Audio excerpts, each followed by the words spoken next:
opening statement, and then Cindy and Mark will ask a few audience questions. So, welcome, Ralph Nader. Thank you very much, Amy, and for all of you coming here today, and all the organization to put it together so quickly. I come here often, as you know, and it's nice to see the energy level. It's nice to see important subjects being discussed and important questions being asked. And you can contrast the subject matter and the questions. It's like day and night compared to the debates and questions and interviews of the major party candidates.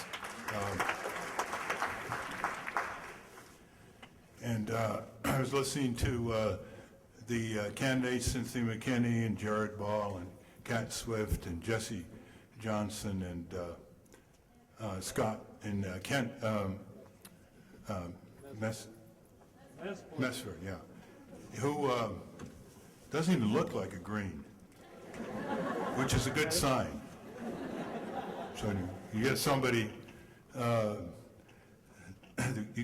who, and it's very important to note this, you get somebody who is in government, isn't working in areas that often don't reflect Green backgrounds, that you know something is spreading.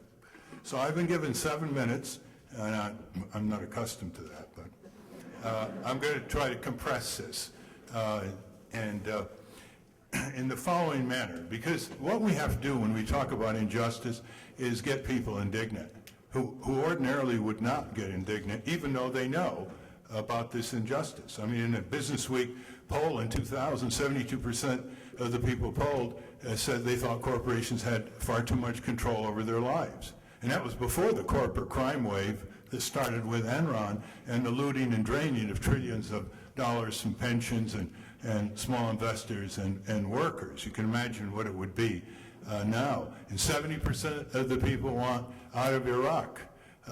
They oppose the Bush-Cheney criminal regime on that important quagmire. And yet nothing moves. And that's a sign that there's a huge blockage operating. And so we have to touch people with descriptions and narrations of different kinds of corporate control, because some kinds of corporate control will leave people cold.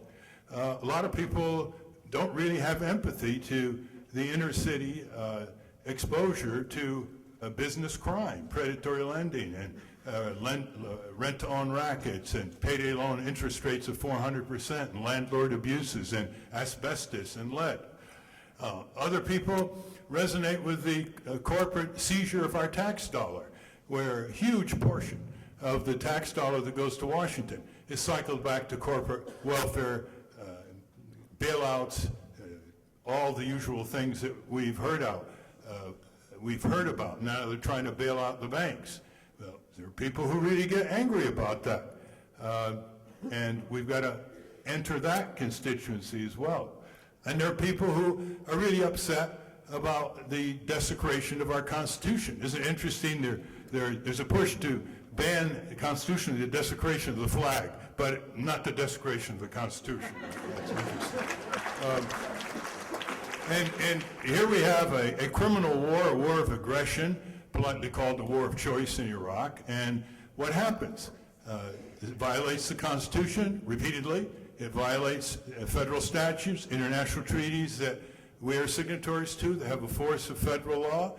We have the most impeachable president and vice president in American history, a war of aggression, torture, violation of civil rights and civil liberties, arrests of thousands of people without charges, imprisonment without attorneys. We have the signing statements, which is a suction of the constitutional authority that's ascribed to Congress. So there are people upset with that. There are people upset with another kind of circle of control, that is blocking us from accessing our own government and turning our government into a servant of the people. That means the courts, the Congress, the state legislatures, and the executive branch at the national and state level. Every single agency and department in Washington is overwhelmingly controlled by corporations. They have 10,000 political action committees. They put their high executives in high government positions, and they have 35,000 full-time lobbyists connected with their supporters around the country. Just imagine that. Even the Labor Department is not controlled by the trade unions, it's controlled by corporations. So it isn't just the government under the control of corporations. The government is the corporation now. The corporation is the government.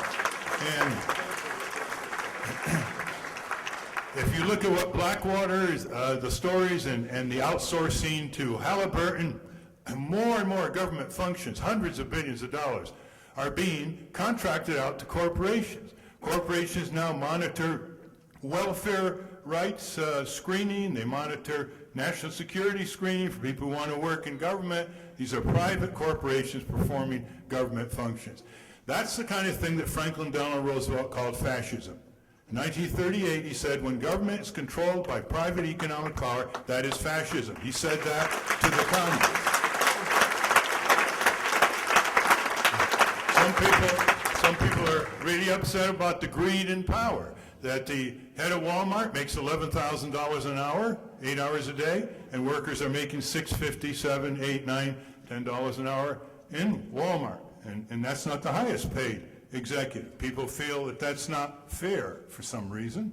There are people who are upset about corporate control of our genes, our genetic inheritance, which they're now patenting gene sequences. They're upset the way corporations undermine parental authority, create a lot of friction in the household by marketing direct to children. Junk food, junk drink, junk toys, military toys, violent programming, etc. That reaches another constituency of people. There are people who are really upset about that they can't have their voice. They can't be heard. The corporations control our public airways, although we own them. They control our public lands, although we own them. They control our public research and development dollars, which give free drugs to the drug companies, and then they sock it to us for credible prices, and it's government, it's owned by the people. Those dollars, the research development that developed the semiconductor industry and aerospace and biotech and a lot of the pharmaceutical industry, they weren't done by these corporations. They didn't want to put their money in there. It was government tax dollars, your tax dollars. Some people really get upset about that. And so you have to interface with more and more people, different cycles of corporate control. There are all kinds of great books that have come out. Naomi Klein's book on the shock doctrine takes the corporate government connections globally to a new level. Brand new book by David K. Johnston, the Pulitzer Prize reporter for the New York Times, called No Free Lunch, will outrage you in the way that the middle class tax dollar is being seized in so many ways by corporations and rich people who use tax havens and all kinds of maneuvers to not only take it away but actually to distort public budgets. Half of our federal operating budget is now military expenditures. No more Soviet Union. Communist China is not a threat. They want our jobs and industry, and our companies are obliging. Some people are very upset at the lack of patriotism of corporations. These corporations were born in the USA. They became very, very profitable on the sweat of workers. When they had to be bailed out, they went to Washington.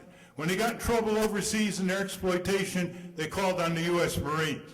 And yet they have no allegiance whatsoever to our country or community, other than to control them or abandon them to communist China or some other oligarchic or dictatorial regime where they can pollute at will and grind the workers down to a frazzle. Some people are really upset about that. Others are upset about the devastation of the air and water and soil that are the prerequisites of life on Earth, and how there seem to be no boundaries to the greed and power of the commercial instinct driven by corporate hegemony, control of our elections, control of our media, control of the workplace, control of technology, and control of our government. They go for total control. Anybody who doubts that, go back to history. How far did the corporations or the business community go when they could go as far as they wanted to? It's called slavery. It's called sweatshops in the third world. It's called denying the basic necessities of human beings in order to get that nth degree of profit and greed and power, which is why every major religion warned its adherents, do not give too much power to the commercial interests, to the merchant class, because it brooks no tolerance when it collides against human rights, civic values, access to democracy, the voice of the people, health and safety, and respect for posterity. Now, what do we have for assets? We have enormous solutions to so many of our problems. Energy, solar energy, renewable energy, geothermal energy, massive efficiencies, sustainability, recycling, housing. We don't know how to provide housing for people in this country. I mean, we should be ashamed of that. There are ideas in the third world where they can build housing from the dirt under the peasants' feet. Very elegant. There are hundreds of ways to provide housing. Taxes. We don't know how to reform the taxes. We had a conference in June last year, which is online entirely. It's called tamethecorporation.org, tamethecorporation.org. And it took the challenge to corporate power to its furthest degree in terms of concept and remedy. And the two principal umbrellas were that the sovereignty of the people must be constitutionally and statutorily supreme and must subordinate the power of the corporate entity. Subordination. And the second, subordination of the corporations to the sovereignty of the people must ring from coast to coast as a political issue. And the second is displacement. Every time we move in populist venues, like Medicare for All displaces the grasping, gouging health insurance industry. Solar energy displaces Exxon and Peabody Coal. Organic agriculture and community agriculture undermines the giant agribusiness corporations. This kind of alternative economy displaces, weakens, and eventually will supplant with safer and more decent and more environmentally benign goods and services. I urge you to look at your leisure at that website and encourage people who are taking courses on corporate issues to study that website. It's 2 full days on tamethecorporation.org. And when you talk to people and they show any skepticism about corporate power, just ask them the following. You want health care for all? Who says no? It's the health insurance industry, the drug companies, and the HMOs. You want living wage? Who says no and makes it stick? It's McDonald's. It's Burger King. It's Walmart. You want fair taxation? Who's against fair taxation? Who's against taxing things we like the least, like speculation and the trillions of speculated dollars that aren't taxed? It's the corporations. You want no pollution? You want to restrict and replace the silent cumulative violence that we too charitably call pollution? Who's opposing that? It's the corporate polluters who's opposing that. You want peace in the world, and you want a country to wage peace and become a humanitarian superpower? Who's opposed to that? The Lockheed Martins, what Eisenhower condemned as a military-industrial complex. Just ask, who keeps saying no? And you know what the focus of a Green Party and an alternative party political movement has to be. That's what it's about.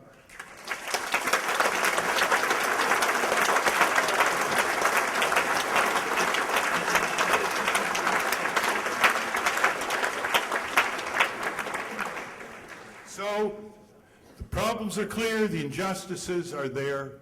They're getting worse. In 1996, when I went to the Green Party convention, and I think of all the complaints that were made about injustice, almost without an exception, it's worse. It's worse today. The peak average wage for 80% of the workers in this country is still 1973, adjusted for inflation. We weren't in the Iraq, Afghanistan quagmire. The Palestinians were not being barricaded, drained of water, colonized, and otherwise overwhelmed as they are today. By the way, those landowners on the Mexican border who are now really objecting because there's a big $9 billion Boeing-built wall underway, and their lands are being split and they can't control their own lands.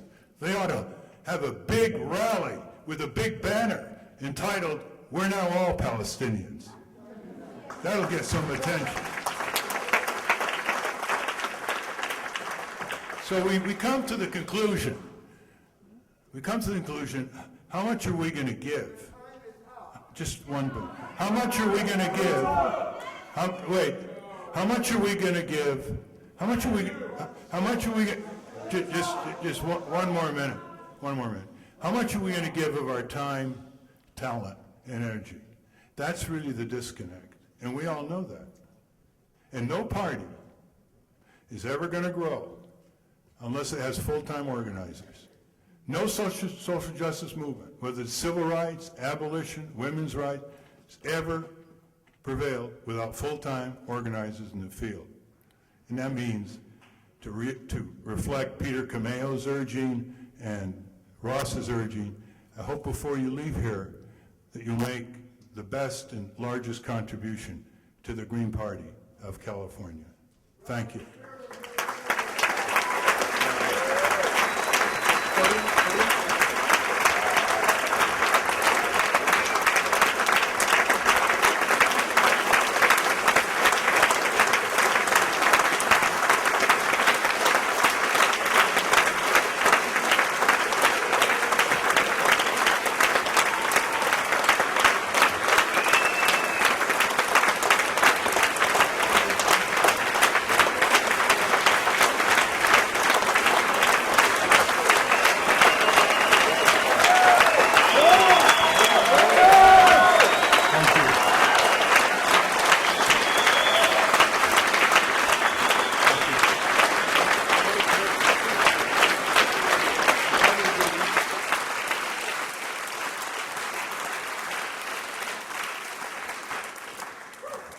Good afternoon, Mr. Nader. Welcome back to San Francisco.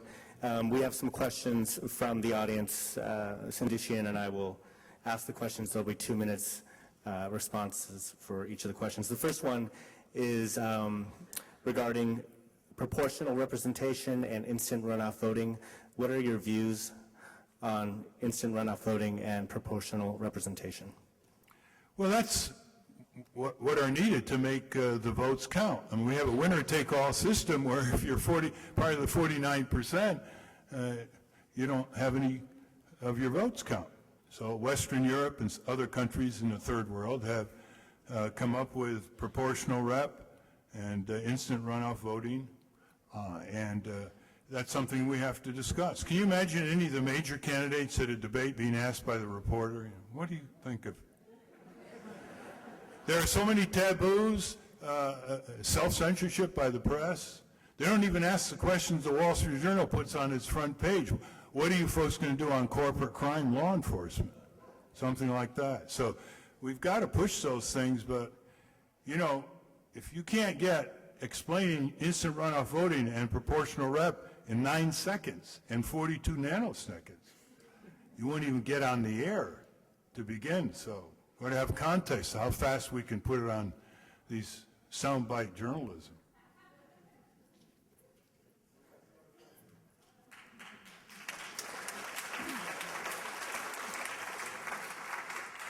I was a little startled you didn't take the full 2 minutes. Hi, Ralph. He actually came to my 49th birthday party in D.C., so I feel like we're on a first-name basis. Cindy, can you get a little closer? Sure. Yeah. Okay. If you decide to seek the Green Party nomination, and I want to ask you, this is a question I finished up with the other candidates. How will your campaign help the Green Party unite the various strains of the progressive movement?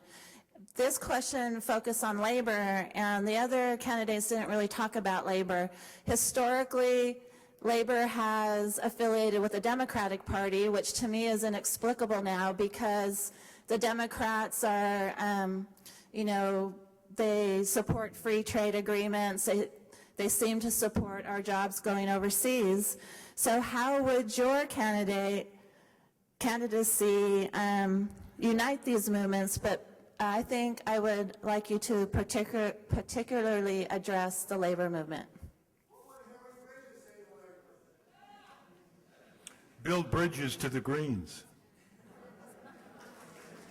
I think I have very little offer about how to unite the Green Party internally. That has challenged many people who know a lot more about procedure and personality conflicts than I do. I always think that if you keep your eye on the ball externally, if every day when you are working as a Green, you're thinking about the injustices of the world and the solutions to these injustices, then the squabbles and the divisions tend to recede in significance, don't they? I mean, if you're really involved in real battles with corporate crimes and corporate toxics and so on, you just don't have time for these internal. And this happens in all parties, big parties, small parties, historically. It's not unique to the Greens, the internal conflicts about what, in retrospect, are not that important for the most part. I don't see any doctrinal differences within Greens. There were some in 1996, but I mean, from a bird's eye view, I don't see really doctrinal differences. The Green agenda is a pretty unifying agenda.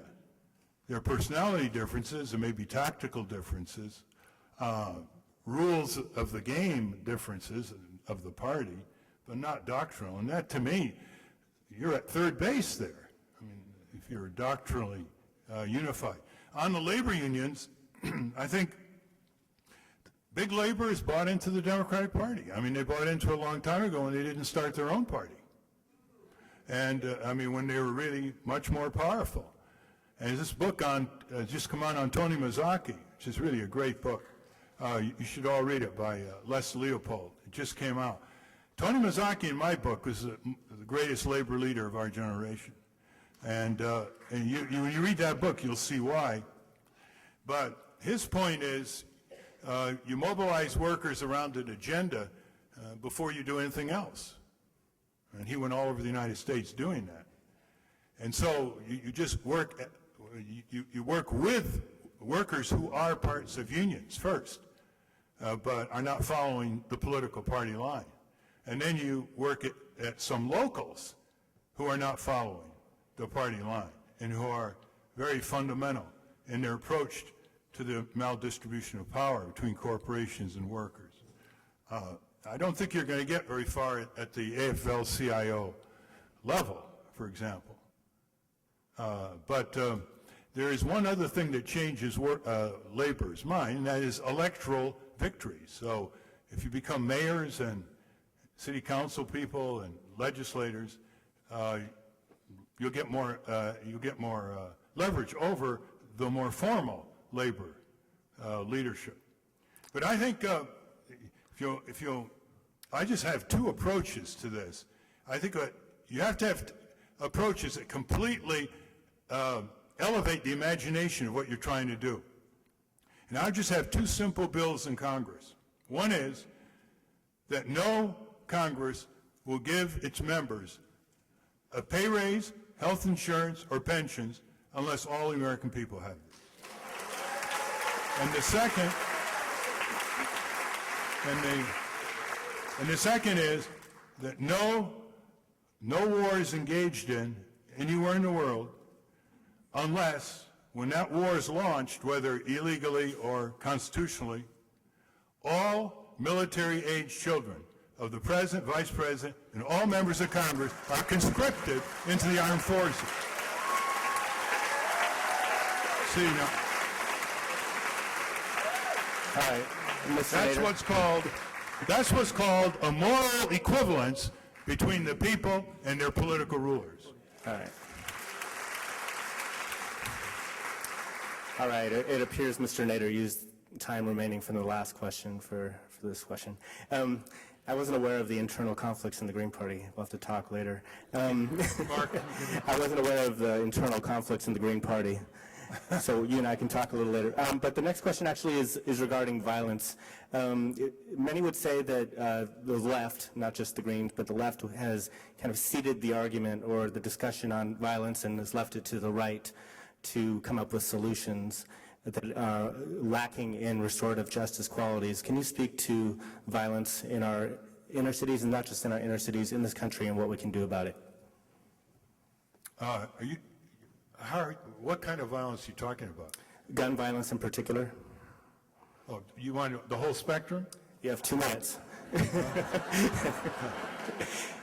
Well, there are certain correlations. You have to be careful of correlations not being causative, but there are certain correlations where if people have the necessities of life, they're going to have greater hope. People have greater hope, have greater stake, and there's no one more violent than people who have nothing to lose. And that's true around the world. The second is, so that means more community credit unions. It means building code enforcement. It means an adequate distribution of municipal services, fire and police, etc., which isn't the case in low-income areas. That's been graphically studied. It means library upgrades. It means school construction upgrades. It means public transit. It means that you don't leave 65,000 people in Ward 8 in Washington, D.C. without a single supermarket until last month, after years without a single supermarket, and the effect on nutrition, not to mention inconvenience of having to go to the white populated areas or into Maryland just to get your groceries, and that's a problem all over. It means an adequate distribution of medical personnel and health clinics. Before you know it, things are looking up. It means public works, where there are good paying jobs that can't be exported to China, to rebuild the public services in these devastated areas. We know it needs to be done. It's just the power is against it. And the other thing is redefining violence to include the silent violence of lead contamination, of asbestos, of asthma, the corporate violence, of environmental racism. We have to include all that as well. But that's a power issue too. Great. That leads beautifully to this question and the last question. You said that our government is the ultimate corporation, and I think all of us in here recycle, we reuse, we conserve, but our military industrial complex is the biggest polluter in the world today. So we can do whatever we can, but the military industrial complex is still running roughshod. Here in San Francisco, we have Bayview Hunters Point that has been contaminated by years of the naval shipyards, nuclear testing, etc. So how do we hold the military industrial complex accountable for the environmental destruction and the resulting health hazards caused by their activities? And you have 2 minutes. Well, first we elect you to Congress.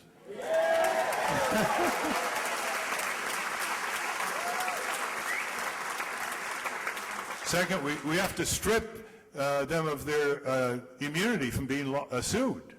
You know, they hide behind the government, the defense contractor immunity, which is pretty outrageous. And third, let's keep this in mind.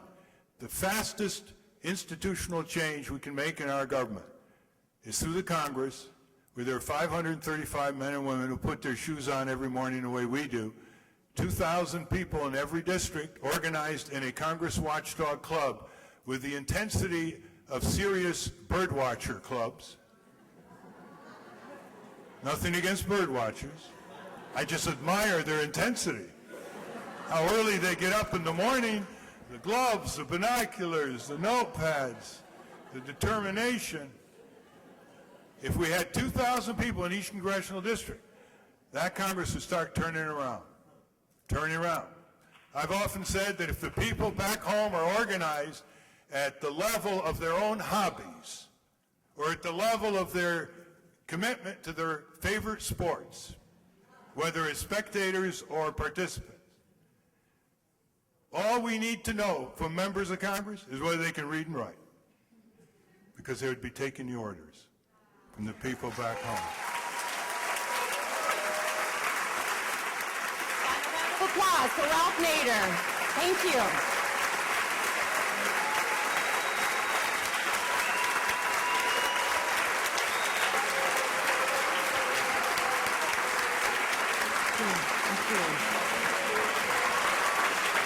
Thank you.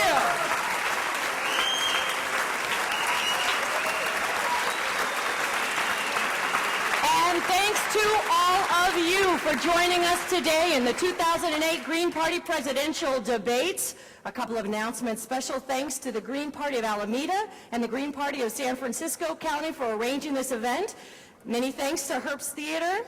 And a reminder that KPFA will be rebroadcasting this debate Tuesday, this upcoming Tuesday at 94.1 FM from 7 to 10 p.m. If you have the Green Focus newspaper, on page 12 there's an IRV ballot with the names of the presidential candidates. Fill it out and drop off your ballot on the table. And speaking of the tables, you can visit the tables on your way out. A reminder that January 22nd is the cutoff to change registration. And thanks again. My name's Amy Allison. I'm host of the morning show at KPFA. It's been a pleasure spending a Sunday afternoon with you. Have a good day.